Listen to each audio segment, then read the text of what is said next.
Good. So welcome. We have Christmas, one of our little Christmas interviews.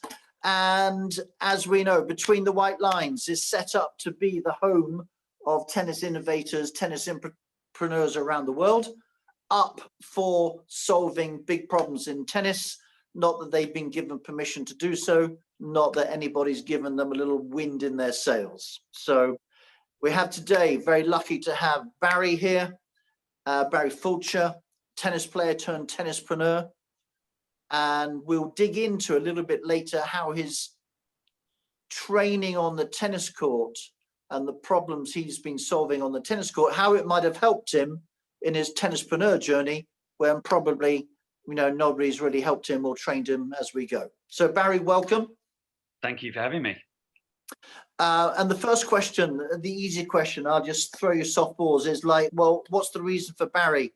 What problem do you solve? What's your reason for existence? Why aren't you coach? Why aren't you coaching, Barry? Well, yeah, I'm a traditionally player coach, and more recently I've kind of explored into the world of tournaments, basically geared at supporting transitioning players, current pros.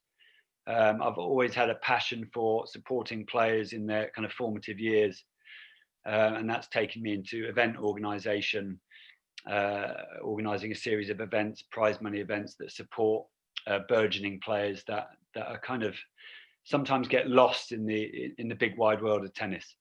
Sometimes, living always. What's the definition of a transitioning player? How does it relate to futures and challenges? Well, I think I would say transitioning is kind of 14, 15 upwards into adult tennis. I think the series I set up was kind of geared at those young professionals, if you like, that are starting to try and make their way on the professional circuit, earn a living. And some of my other projects. I said no jokes on this interview. Earning a living playing tennis. Come on, Barry. Yeah, who'd have thought? Who'd have thought? Not in tennis. Yeah, no. So it's kind of broadened a little bit into slightly younger age groups, because I think, again, there's not enough support in, financial support, yes, opportunities, yes, but also guidance as to what different avenues are available to players. It's, they're often shooting in the dark and trying to make their way without any real core support. Yeah, I wouldn't be surprised if they're making their way with the hope over the rainbow sometime in the future, breaking through. Do they realize the chances of that are somewhere between Bob and no hope?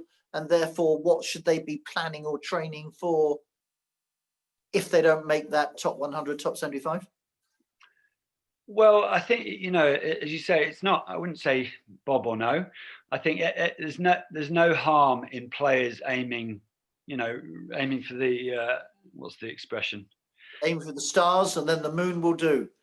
Yeah, I don't see any problem with that, because that ultimately is a lot of players it's their driver, and I don't think there's any problem with that. But it's tough, and I think part of the support network we're talking about is for those players that aren't going to win Wimbledon, because they are, they're one in a million.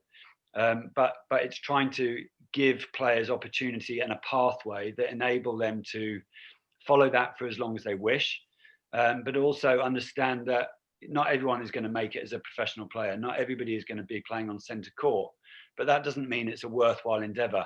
And it's being clear on different career paths. If you follow your tennis career into US college, whether it's British University, whether it's a professional career as we talked about, or whether it's that a career in the tennis industry, it's a big sporting world. And I think to really educate and advise players and their parents at a young age to look outside of that kind of Wimbledon dream, think, well, yeah, I can aim for that, but along the way I can be upskilled, I can learn, I can support, I can really broaden my marketability, I suppose, in the sporting world. So before you, was there just a void? Was there just an emptiness? I think there's been times in my lifetime where I think certainly in the UK there has been more opportunity than there is now. There was a bona fide prize money tour when I played. You could earn not buckets of money, but you could earn enough to support your travel. You know, I was a low-level player, ATP ranked player, and I could stay in the UK, play enough prize money events, enough ranking events that I could make my way. Ultimately, I wasn't good enough, which is why I didn't make it. And I think there was more opportunity back 20 years ago than there is now. I think Wow. Yeah. Why? Well, like I said, more ranking events, more prize money events. And we over the last 10 years, I think that the amount of ranking events in this country, you know, base level ranking events, futures, has dropped. It's starting to increase in the last 24 months. But for a country of our resource, it's way too low. And I think as a result, we lose generations of players. Players can't afford to keep going because they can't afford to travel outside of the UK.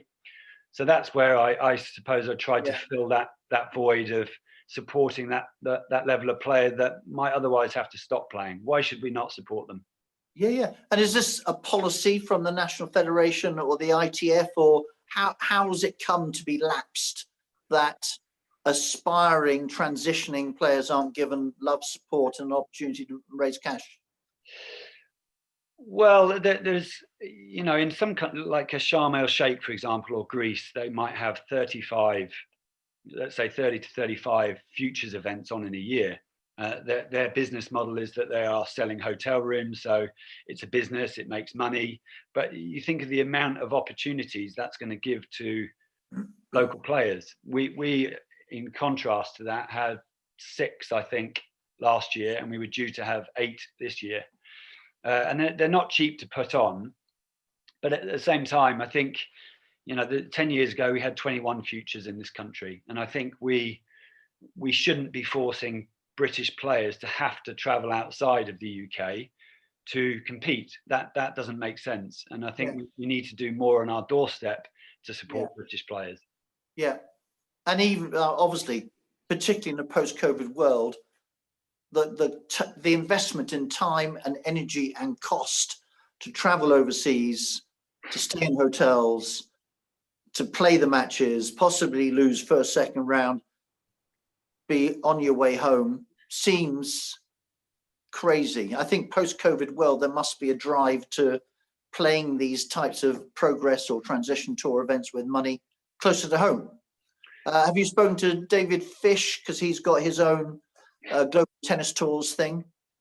Yeah, I have. Yeah, we've discussed the kind of overlap with the Global Tennis Tour and the Progress Tour, how they can complement one another rather than conflict.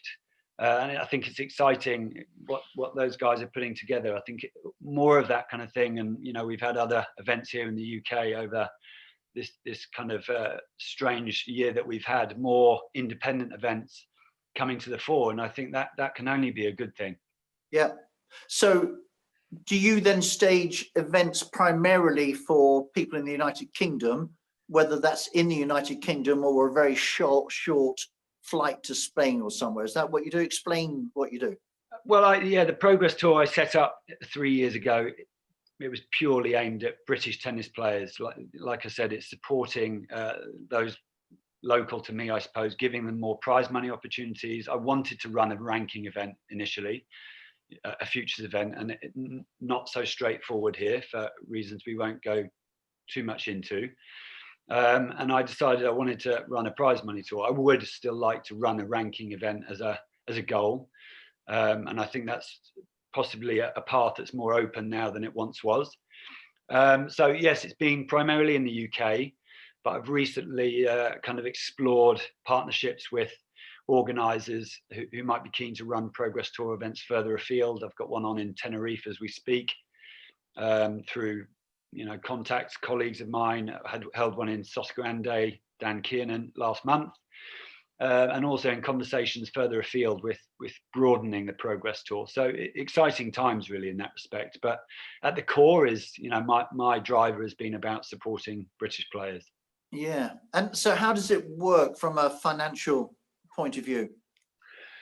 It was funded from within for 2.5 years. I basically sometimes made a loss. It was funded by the entry fees would fund the prize fund, Sometimes the entry fees wouldn't quite cover it because I wanted to essentially make it a bona fide prize money event, not a 200 quid, 300 quid winner's check. Because again, we're talking about the same thing, that someone's spending more than they're making, which is not a prize money event.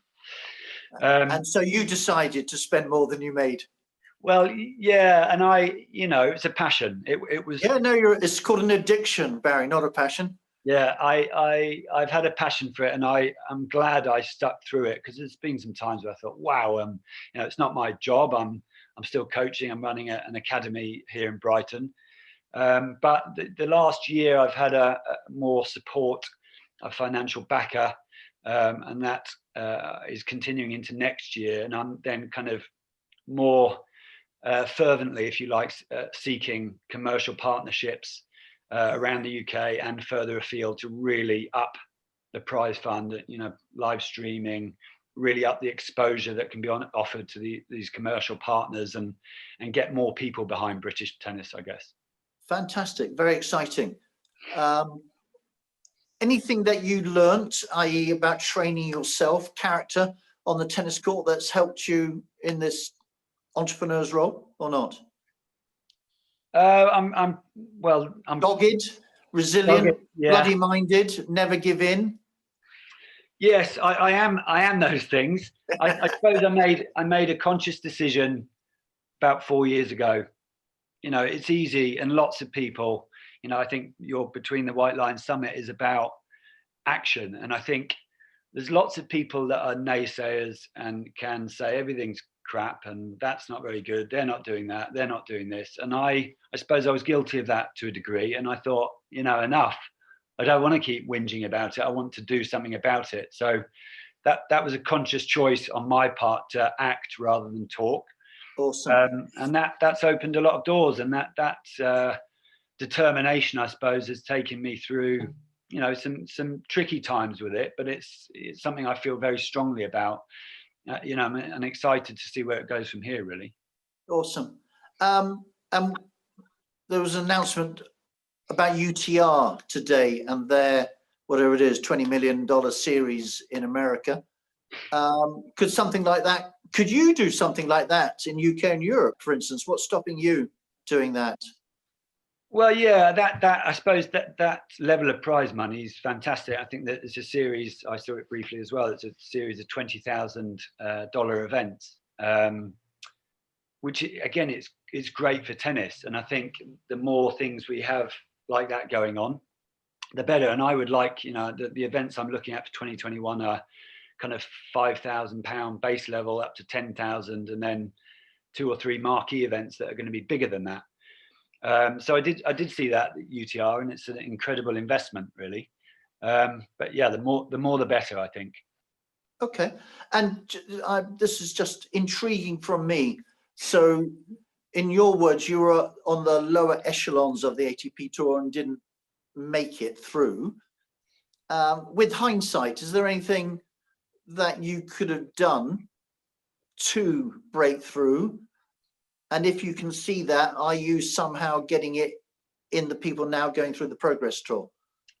Yeah, well, for a couple of reasons on my side is I think I got to about 700 ATP very quickly when I was 18. Which is amazing. Let's be fair. That's amazing. That's world class. Well, no, it is. It's amazing. Yeah. 700 in the world. Yeah, and I was, I suppose, constantly in doubt as to what I was doing. The done thing at the time was to play professionally at 18. It wasn't to go to American college, and I had plenty of offers to go to America, and I regret, in hindsight, I wish I had. But I suppose it points to your question, is I had no idea what I was doing at age 17, 18. No idea which direction to go. No idea really what a professional tennis player looked like. I wasn't ready to play. I was skinny. I was immature. I was not a professional athlete, and I have regrets that some sacrifices I didn't make. But at that time I was winning. I was like I said, I got to 700 ATP in about 6 or 7 months. But because I had no idea what I was doing, I was still 700 ATP 3.5 years later, because I ultimately was shooting in the dark. You just didn't know. Yeah. So are you also, as part of this, building community, educating people, giving them love as well?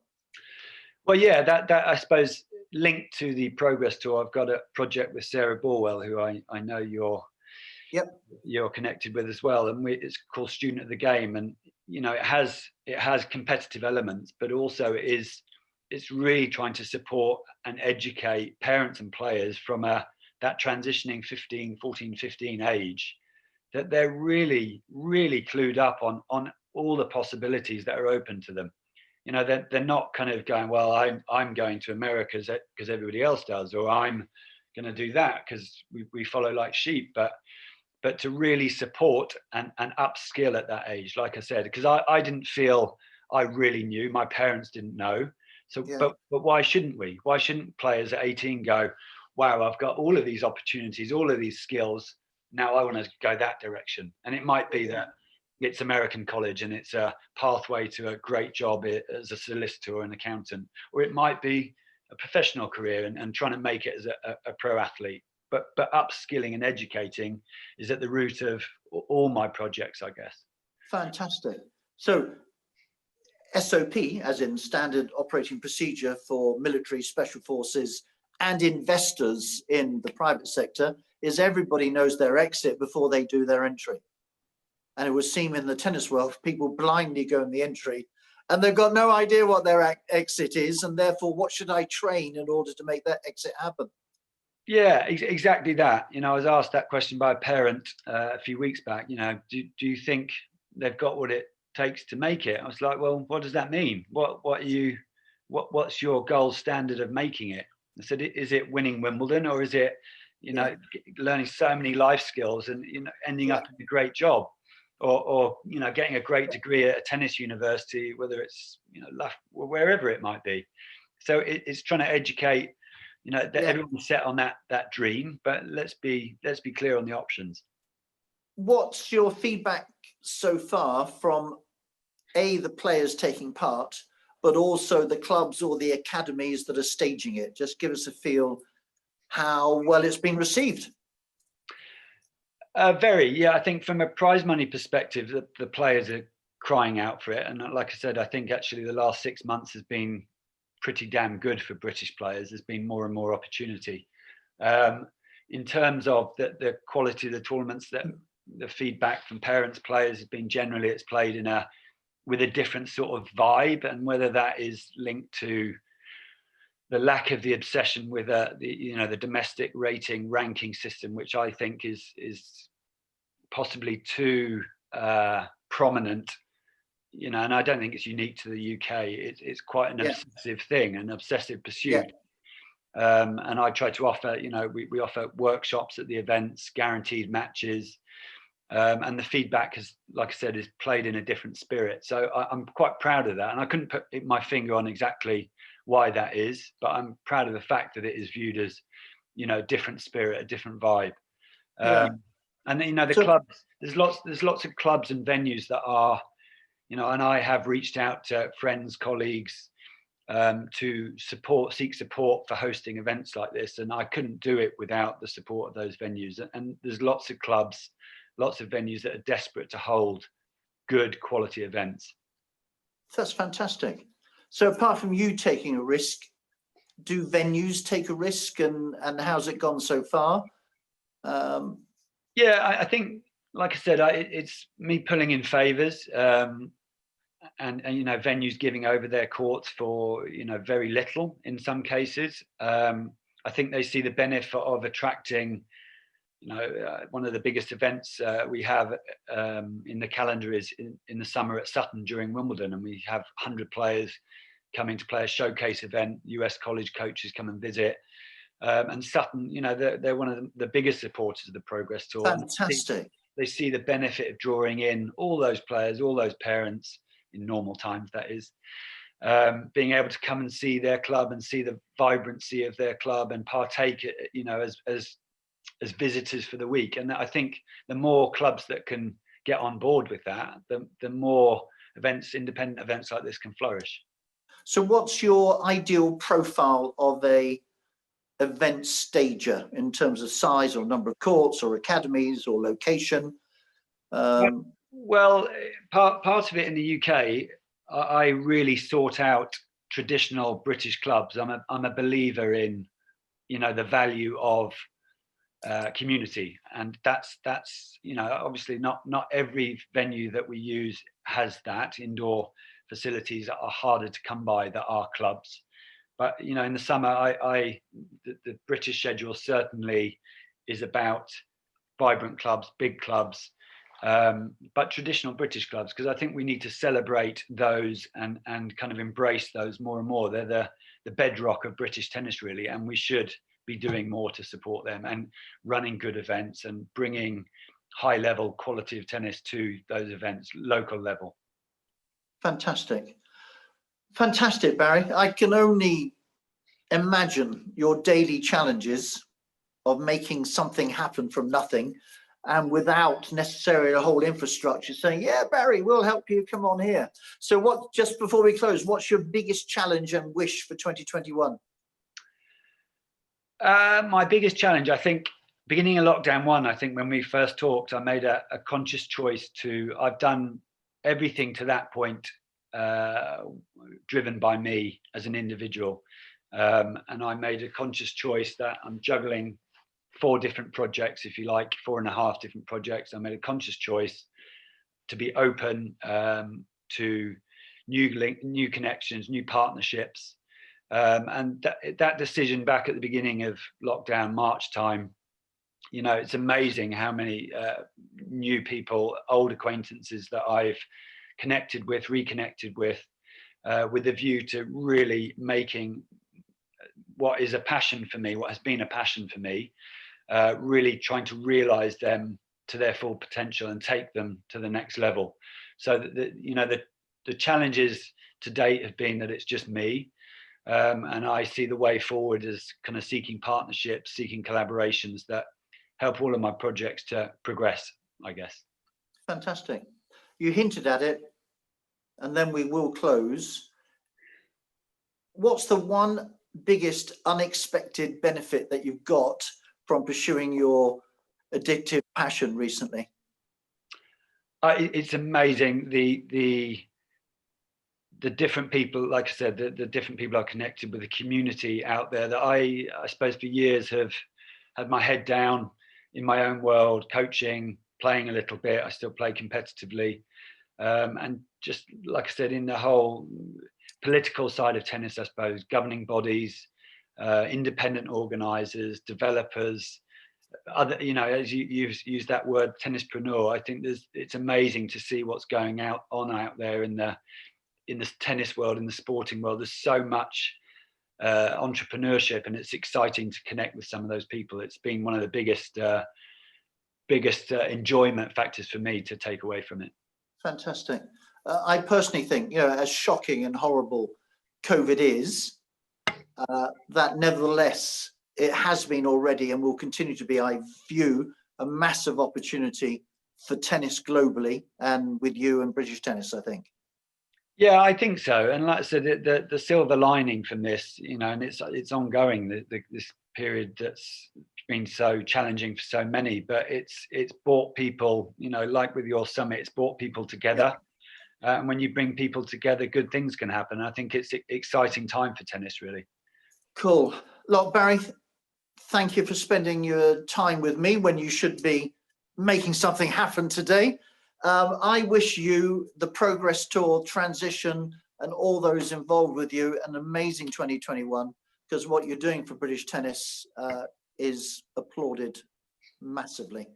So thank you for your big heart and all your energy and all your time, and best wishes for 2021. Thanks for having me, Mark. Cheers. Cheers.